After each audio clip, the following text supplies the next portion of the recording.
Hi, welcome to Integrate or Die. In this episode, I'm talking with Muriel Clauson, who is the founder of a company called Anthill, also a IO psychologist like myself who's gone into technology.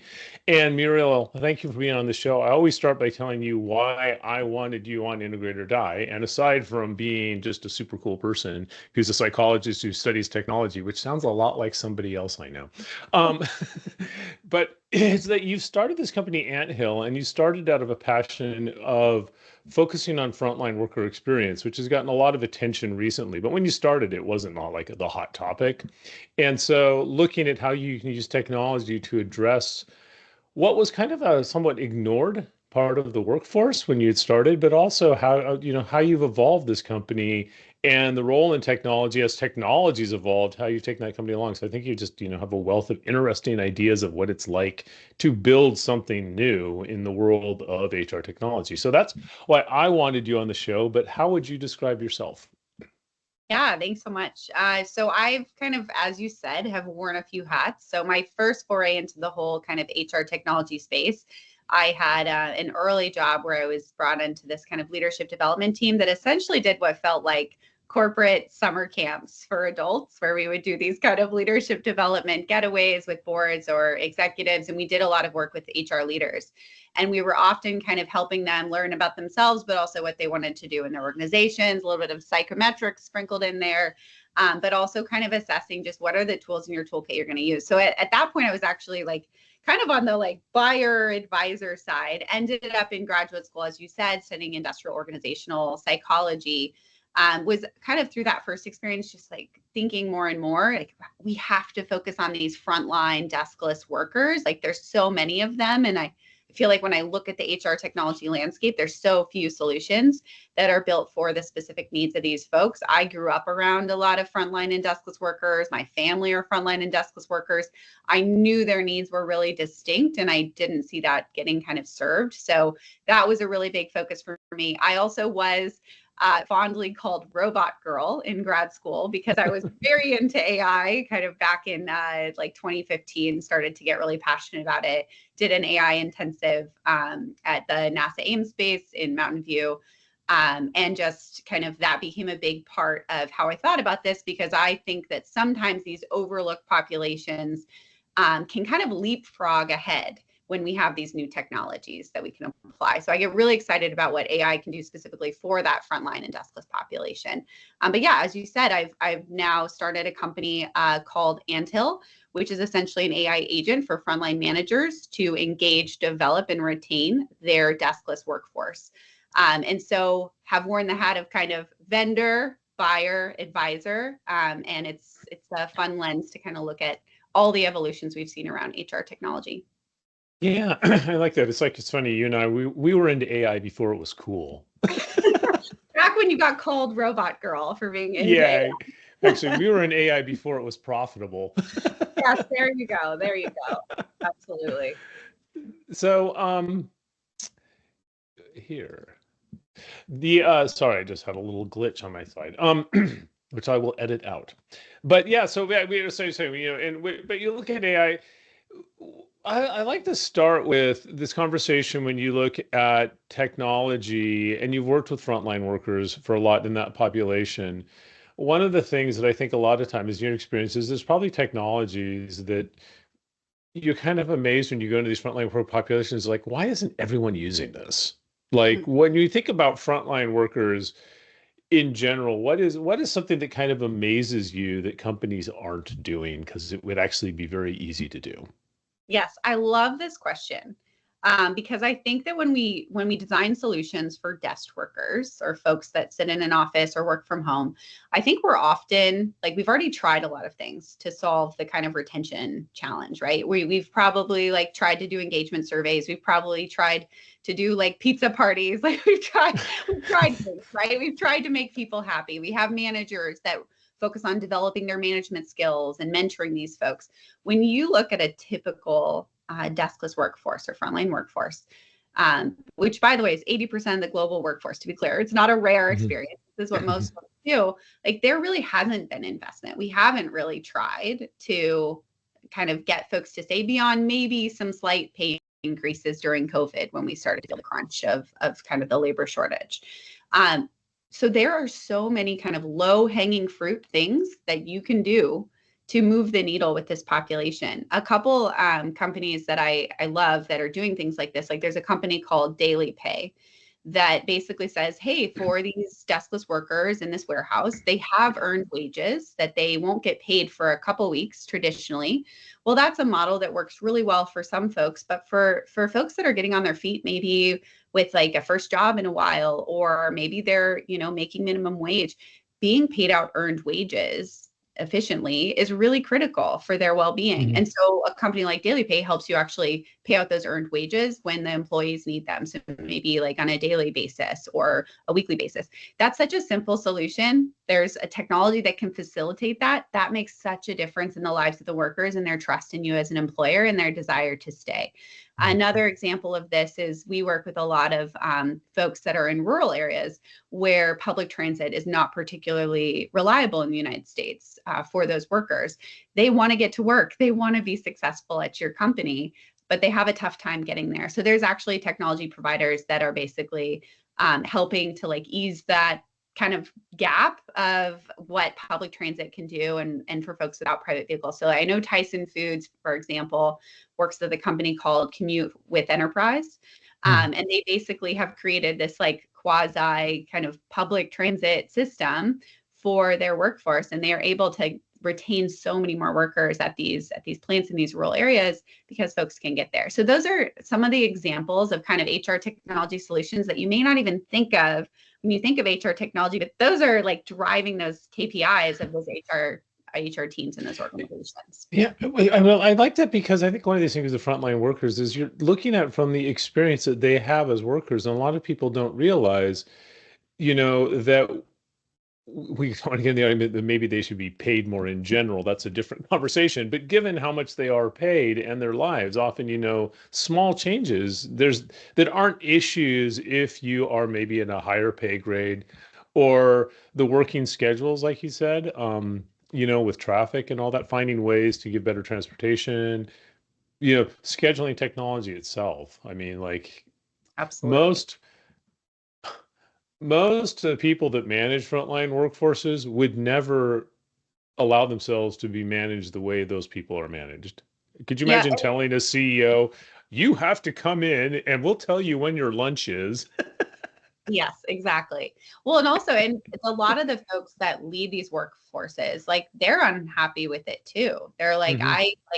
scheduling is a great example. They're like, I struggle to at the scale, like I'm at a distribution center. We don't Hmm. have the typical model of like a manager with a team of 8. Like we have a supervisor for like 250 people. And those folks aren't technology enabled. They don't have access. They don't have provisioned devices. They don't have provisioned emails from the employer. They're not particularly easy to connect with for that reason. And so when there's a snowstorm and we have to close the warehouse, they find out because we tape a sign on the wall that says like closed today. And those folks maybe already paid for childcare that day. Those folks already like figured out how to get there. Like it's not a great experience, but it's also not great for the managers. Like the managers want these things to work better. They want to be able to tell folks easily, like we have a schedule change. But a lot of times in the frontline and deskless context, they have to do that at scale, in a way that a manager in a kind of a corporate setting wouldn't really understand. And so I think that's where I get really excited at Antil, what we focus on, but also just with some of the advances around generative AI of basically helping those managers do what they need to do at scale with this workforce.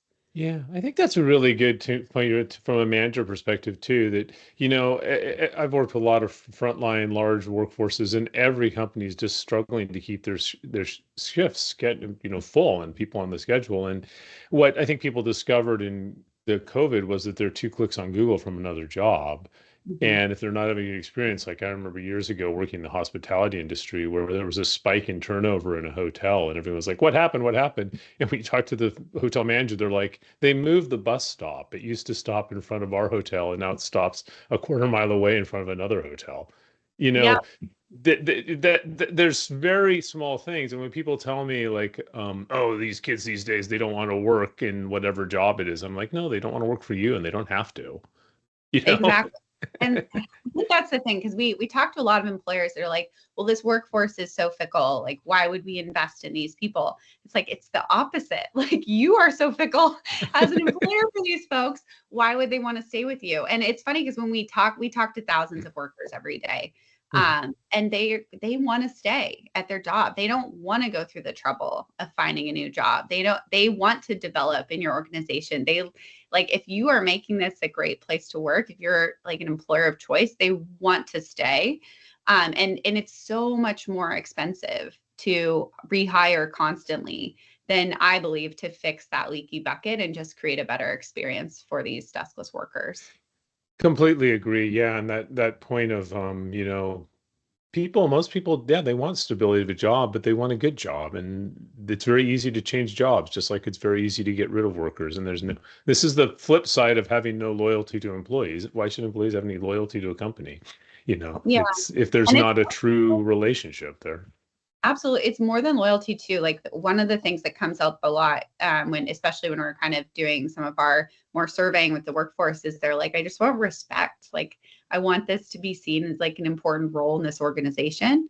And it's interesting because, like, if you have no technology provision to you, or you're never like accessing anything, you're not communicating, right, with your leadership or employer.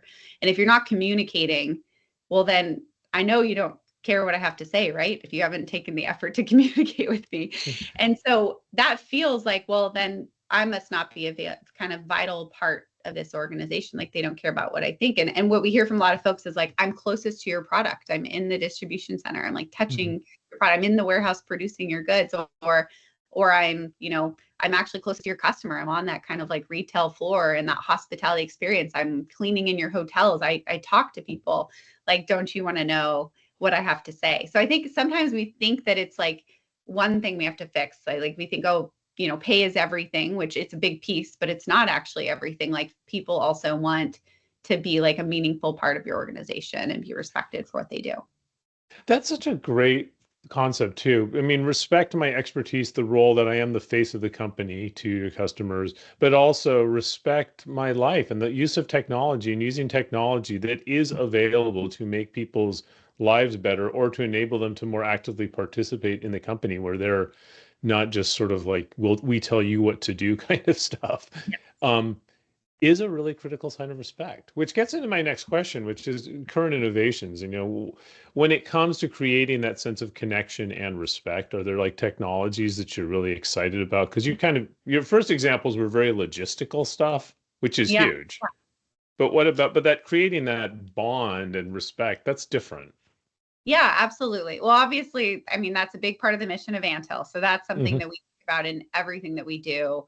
And the only reason it works is because we built it so that you're supporting those frontline workers.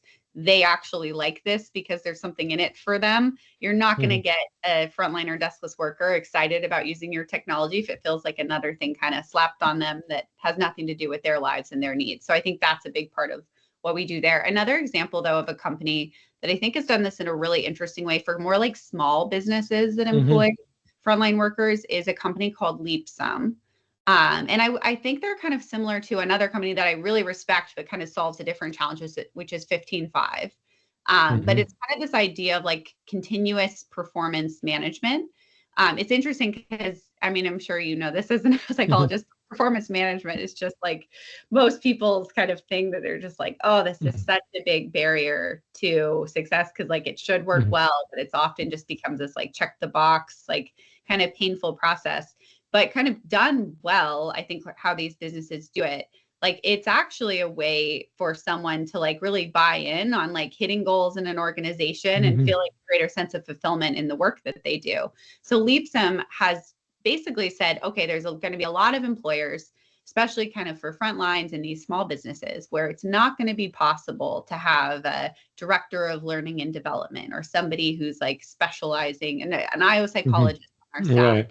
What are some of those principles that we can make it simple for our managers to do in these small businesses, like through our technology to support folks in that way? So they've created this kind of like almost like out of the box kind of agent of this kind of continuous performance management tool, almost like you have like an L&D kind of person there, but in these Hmm. small businesses. So I think ideas like that are great. I know for us, like we want to help solve those practical pieces because I think those are the unlocks to getting to do some of the bigger pieces. And so Hmm. I always think of kind of like Maslow's hierarchy of needs, Right. like someone's going to be excited to, do your kind of maybe your survey that's going to help figure out kind of what kind of training they need Hmm. if they first have figured out like their basic schedule, things like that. So we always try to kind of move up the pyramid that way in our solution too. That is good. It's like respect people's basic needs before you can get into the larger engagement about, really like a collaboration between frontline employees and the organization, as opposed, because I'd say it's a big change too, that, in the past, we often hired people just to act like machines, which is, shut up, do what you're told, do a repetitive task over and over again. Well, now all that stuff is being automated, which I would say is good because those are very, soul sucking jobs, in some case, literally shorten people's lives by sort of wearing them down. But now we're hiring people to be, most part, to deal with when machines mess up or when people have issues. And it went from, show up and do what you're told to be fully present and fully engaged and figure out what needs to get done, which is a different mentality of these jobs from how they're done in the past and requires a different relationship. Now, you talked about AI. How is it's like now we have to have the obligatory conversation about AI. But no, you're using AI a lot at Anthill, and we were chatting before this about how you're using it has evolved. Most people, when they think AI, they think machine learning or they think generative AI, LLMs, or agentic AI. Is that what you're doing, or are you doing something different? Yeah, and it's funny because I think people usually do fall in those boxes. So thank you for saying that. So I'll give context on kind of how we think about AI in our tool. And by the way, I am not a fan of sprinkling AI on something so you can charge, twice the price and pretend like you're using AI. But I think that the frontline and deskless context is a really interesting place for AI because right now we have real barriers to solving problems, especially at scale. And we're not as focused on the kind of small business. We deal with larger employers or these contexts where there's basically, very few supervisors for a lot of folks that need support. And so the question we ask is like, well, can we actually get kind of the information and resources those folks need at scale, but also in a personalized way that meets their individual needs? And that's actually where I think generative AI and for taking it a step further, agentic AI can be really useful. So, for example, we've already, as an organization, maybe invested in an HCM system or HRIS system. Like we have those resources. Maybe we already have our OSHA safety modules and we have all these different trainings. Now the question is, well, how do we actually reach our workforce with this information and engage them with this over time? And how do we make it simple for our managers to do that? That's where you can take, essentially the power of LLMs, but the constraints of things like retrieval augmented generation, which is where you constrain kind of what's true in a model. And you can say, oh, I'm going to upload maybe my OSHA safety manual. And because I've uploaded that and it's now kind of in the system, when someone in our workforce has a question about, okay, well, I just spilled something on myself, what do I need to do? We can now answer that question for them immediately in a way that's relevant for their specific job because we know kind of what role they have in the organization. And by the way, we can deliver that in Spanish because we know that they're a Spanish speaker. So you can take basically a very kind of complex process that would have needed to be kind of very manual before and make it actually reach each individual worker in a really personalized way. But then you can also do that at scale across everybody. So that's where I think AI is really exciting because these experiences that were really impossible to create before, you would have had to spend just hours and hours and hours you don't have as a frontline manager. You can now kind of spin up these experiences in seconds. So I think that's really exciting. Well, it sounds like, if I can sort of describe this and tell me if I get this right, it sounds like what you're doing is you're using AI to take the tactical part of what, like, safety professionals on site or HR people, or in some cases the manager would do, that we're addressing tactical issues like, I need to enroll my child in new benefits, or I need to, change my schedule, or I need to deal with like some plant outing, some machinery down. But you're taking that and it's allowing them to ask tactical questions through text in their language, or I don't know if you do natural language too, like, but But what that does also, I would hope, is it frees the manager, or if they do have on-site HR people, to actually focus on the creating connections with them and doing the non-transactional stuff. Absolutely. And that's actually like the reasons our platform does it, the kind of tactical pieces it does is we talk to frontline managers and we're like, what is like getting in the way of you doing your actual job each day? Mhm. What are all of those barriers? And they're like, well, I deal with, 100 inbound questions about little kind of challenges, which like they're in the manual, but how are they supposed to have the manual or like all these pieces? So I'm chasing down all of these kind of one-offs. And then I didn't get to actually think about, oh, well, what's our plan for retraining for these more kind of advanced machines that we're bringing in to make sure this workforce is ready? Or I didn't get to think about, oh, we have like this new cohort starting and I want to make sure they're feeling like welcome here and that they're getting like oriented well at our new plant. So like they want to do the more kind of human side of it. They're already just like one person with maybe 200 folks they're overseeing. And we make that possible for them. So it's not, I don't think, I mean, we consistently increase retention in like the first 6 months by 10 to 20% and much more after that.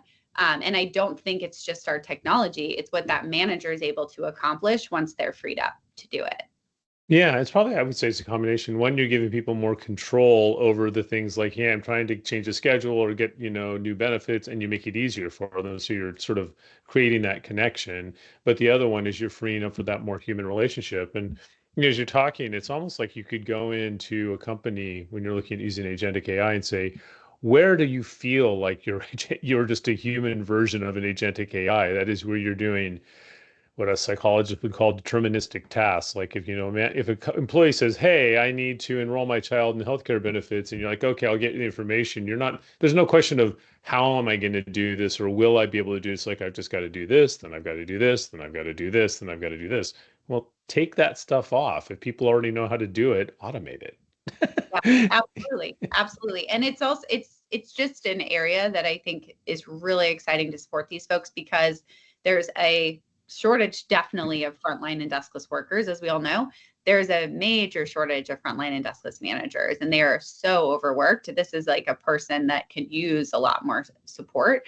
Like a lot of time when we talk about like the scheduling issue, like they know that's a problem. They have ideas to fix it. They don't even have time to implement those ideas because they're so underwater. So this is it's a individual that's really exciting to support because then they can do the thing that they signed up for, which is to support this frontline workforce. That's great. And that goes back to something I've always felt a long time. There's a saying that employees don't quit companies, they quit managers. And I'm like, that's not true. Employees quit companies. They either employ bad managers or don't equip their managers to be successful. Yep. Yeah. I love that edit. That's wonderful. Yeah. So let's switch from super cool stuff that's really well. What about past failures? What are some things that either directly or indirectly you've seen to say, this is a technology that never should have been done, or if it was done horrible, I wish we could get rid of it, or if I went back in time, what is a technology you're like, stop this, just stop using it? A great question. And obviously, we learn things through trial and error. So, it happens. But I think my number one beef that I see a lot of organizations do is they're like, oh, well, we invested in X and it worked really well for our team at corporate. So we're going to be so generous and now we're going to invest in, all these new licenses and roll this out with our, field services team or our folks on distributed teams or our folks that are in warehouses or distribution centers, you name it. So it's a materially different way of working. You have a materially different kind of relationship with technology and information when you work in a deskless setting. And it's just the things built for desk workers just don't work well for deskless workers. They just don't. You're going to have really frustrated managers. You're going to have really frustrated workers. You're going to spend a lot of money that you don't need to spend because it's not going to get use. It's very typical that we will kind of talk to leadership in a company, maybe the chief operations officer, and they're kind of tasked with figuring out how to solve this kind of deskless worker retention issue, and their teams are on it, and they're saying, well, we all these folks have X licenses and they're just not using it. So these are just people that don't want to use technology. It's like, well, that technology wasn't built for them. It didn't think about the realities of their day. Like you sit at a computer to do your work. Probably most folks listening, you're sitting at a computer to do your work. Like you're used to being on kind of communication technologies all day when you're working. So of course that tool, works for you, but that a lot of these workers, like that's just not how they interact with technology. That's just not how they work. We have to think about their needs first. So I'd say biggest mistake is taking something that's awesome for desk workers and assuming it's going to work for deskless. Another challenge that I see, and there's times apps work. I don't want to demonize apps, but the one thing I see that's a challenge is when folks say, oh, well, to reach our deskless or frontline workforce, let's take what worked really well for deskless workers and put it in an app. We're going to get just an app version of that. And then that'll solve it. Like, no, that doesn't necessarily solve it either, because you're not, again, thinking, well, what are the realities of this frontline worker? How do they think about scheduling? How do they think about onboarding? Like, how do they actually get paid? Like, all of the unique distinctions for that population, starting there and then saying, well, does an app make sense to reach folks with those things? Maybe, maybe not. Maybe they actually need something else like texting. Who knows? But you're not going to know that if you start with just, oh, we're going to take this thing and just put it in an app. And that's also expensive to do. The last thing I'll say that I think doesn't go so well is folks say, oh, well, we can't get our deskless or frontline workers to answer our long form employee engagement survey. So what are we going to do? We're going to do pulse surveys. This is like the go-to. It's like we don't hear from them, so we're going to do pulse surveys, right? Well, I want to give you some applause for that if you're trying that, because at least you're trying to talk to this workforce. But that also is like, it's more of the same thing that they're getting already from you. They have stuff kind of like, they're just getting like kind of taken from. You haven't kind of given them anything that helps them. You're just like, okay, on top of all the lack of support we're giving you, we also now need you to like tell us a bunch of things that are going to help us. And they're thinking, because we talk to them all the time, they're thinking, I know you're never going to do anything with this. I have no way of like getting anything from this. And they don't see that kind of reciprocity. I think that engagement surveys, sometimes they work well, sometimes less well. But I think why they work to some extent with a desk population is there's some reciprocity, right? You have access to information from your employer, you're building relationships, all of that. If you have none of that and someone just sends you a list of questions and like, help us be better, it feels very hollow. So don't assume, oh, we can take our engagement survey, turn it into pulse surveys through some pulse survey technology, and it's going to be great for deskless workers because it's shorter. No, you still haven't solved that reciprocity problem.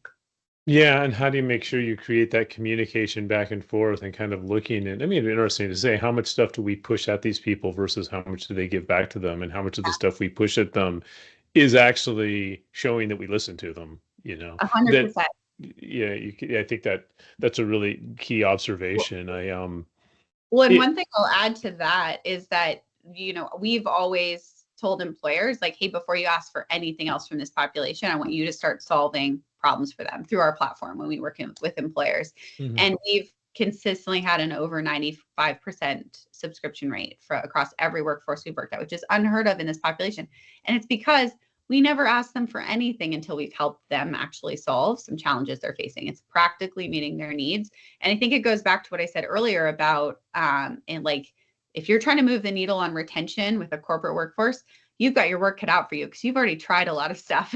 If you're trying to move the needle with a deskless or frontline workforce, you've probably tried very little. There's probably some really low hanging fruit things that if you just helped employees with, they would be super grateful. And you're starting that kind of reciprocity relationship with them. Yeah, I think we just seriously do find a way to listen and engage. And then, well, I remember you told a story early on in Anthill about how just providing a drinking fountain in a warehouse. Well, it's actually funny because one of my favorite HR technology companies, which it is technically HR technology, they are a vendor at all of the conferences. If you go to SHRM, I bet you see them on the floor, is a company called Big Expletive Fans. Have you seen this company? Yes, big ass fans. Yes. So they sell just big fans.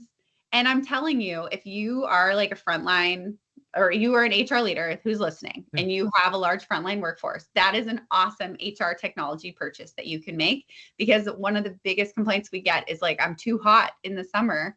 A lot of these sites, especially like distribution fulfillment centers, they're not air conditioned. that is a technology that's going to make such a big difference, because you're going to help people not be hot at work. Do you know how far that goes? So it's not always some super complex thing. Like I love an HR technology solution like that is a fan. Still a technology, right, Steve? Yeah, absolutely. It is. No, it is. It's 100%. And I think that's people forget about. We get so caught up on the other stuff that sometimes, and that does get back to these jobs are very physical. A lot of them, they're very, and looking at how you can do that. And I guess also you probably just engagement. There's probably a whole OSHA side of that. You probably have less heat stroke, which is a good thing too. Yeah. So getting this next one, which other than wanting a really big fans in your life, wish list technologies. What are technologies that you wish somebody would build that Antall's not going to make, but you're like, this could be built. Somebody should build this. This is a technology we need. Yeah, I think so. You're going to think I'm like obsessed with that kind of practical, but it's because, again, back to Maslow's hierarchy of Mhm. needs. I think there's so many of those kind of just practical needs not being met with this Mhm. workforce. I mean, you talked about scheduling. Like, we've done Mhm. work around scheduling and had some great success, but I still think like there's so much innovation left to do around Mhm. scheduling. There's so much innovation left to do around hiring this workforce. Like, Mhm. there are so many, I think, opportunities to just say, okay, forget everything we know about what a hiring platform is supposed to look like. Like, if we just completely center on that deskless worker experience, like, what are all the barriers they face to be successful when they're trying to get into a job, and how do we like remove those barriers with our technology? I think there's really interesting opportunities to kind of flip all those like traditional players on their head and say, like, what really are the needs of this workforce. And then again, I talked about like kind of the ride share and things like that. Like, there are, I think, just innovations needed around just making kind of the supports around that workforce more kind of just supportive of them being successful at work. So like things around transportation, things around childcare, things around communication. Like, I think there's a lot of interesting innovation that needs to happen around kind of the supports for this workforce as well. Some of that innovation is happening in places that you maybe wouldn't expect, like Goodwill is doing some really Mhm. interesting with technology right now for around that. But I just think there's so many like practical needs of this workforce. If you talk to a worker, it's just what's making like work hard for you right now? Like, I think those are the most interesting kind of technology ideas. I love that. And I mean, is it a couple of things? Yeah, as you're talking about, like there's a company, I can't remember the name, they're out of France that developed a technology so that like if you worked in like in places that have multiple stores, you could go across all the stores for your schedules, right? Brilliant. And things like that, and it could give kind of where you live, what's around you. So there's a company called Match 2 that's really interesting, and what they're doing is basically proactively saying to people, "Hey, what kind of job do you want? Tell us the location," and then coming back and reaching out to people more proactively, and that's a really interesting one. So I think I think you're seeing a lot of this stuff happen. I think there was a company I worked with that bought a car for employees as a van, and they said to people, if you will be the rideshare driver to this neighborhood, you can use this car over the weekend. I mean, Yeah. that's another old technology. I think getting really, really creative. And I think the one thing that you said about goodwill, which really resonates with me, is about one of the things that frustrates me is you sometimes hear people say, oh, declining birth rates are bad for economies. And that's not true. They're bad for economies that historically exploited large numbers of underemployed people, which includes our economy. There's about 20% of our workforce, and it comes from people that historically come in psychology, adverse childhood experiences, very difficult, didn't have stable housing, all sorts of things that is what they call precarious employment, that these people have potential, but it's totally unrealized Yeah. because they don't have things like access, like a way to get to where that job is, Absolutely. or an ability to, somebody said, oh, we need to provide more child care. Well, if you're a mother taking care of three children, you don't have time to look for a job if you don't have child care. Mm-hmm. So what can we do in communities that free that? Because we have enough people to do the work that needs to be done. We just need to more effectively leverage the people we have. And even related to that, the childcare thing, not even having childcare, how about I have my work schedule so I know what childcare I even need, right? I think like Yeah. the basics are so profound in the lives of these workers, and we can do better. And it's interesting because you brought up the labor shortage, and I love that section in your book. I think that, I Mm-hmm. mean, the whole book is great. If you haven't read Talent Tectonics, definitely recommend. But I especially appreciated when you were talking about that, because I think there's a lot of concerns around automation right now. Well, there's another argument, which is like, we have fewer folks. They're going to be doing kind of more higher order tasks in their jobs. Like, how do we really support these workers and augment them with technology so that they can be successful in this transition? And so we can fill the gaps with, so we don't need a bunch of people doing kind of these really painful, terrible, underpaid jobs, but we actually have kind of, a better transition for these workers during this time of technological change. I think that's not inevitable, but I think we can build that future if we want to. Absolutely. And this is probably a whole nother podcast too, is I really do believe we need to get far better at recognizing the value of these people, financial value of what they do, and paying them for that.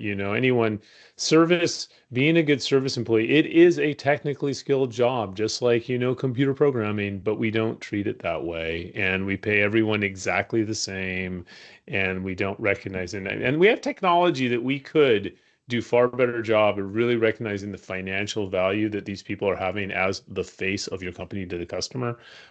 Totally. But we're stuck in the workforce management practices dating back to the 1920s on this one. It's like it's time to smash the time clock. Yeah. You brought up something actually that I think is an important point around this workforce too, which is like, these folks don't live under a rock. Like, they're aware of what technology exists out there and what's possible. So they know that you are like deciding not to invest in that for them. Just think it's an important thing to realize. Like, they've heard of AI. They know you could invest. They know, and they know, and I think there's a tendency too in the past that they view it's not necessarily going to help them. So how do we do it so that it could? Because it could, but and I said the whole I feel in a whole nother podcast on it. I know we only have like 2 minutes left before, I don't know if you can go a little bit long because I need your schedule, but I have two more questions. One question really quickly, career guidance. There are maybe out there is some young budding IO psychologist who goes by the name of Robot Boy. Thinking, wow, maybe I want to start an HR technology company. What advice, career guidance would you give for someone who is interested in using technology to improve the quality of work through creating new things like you've done?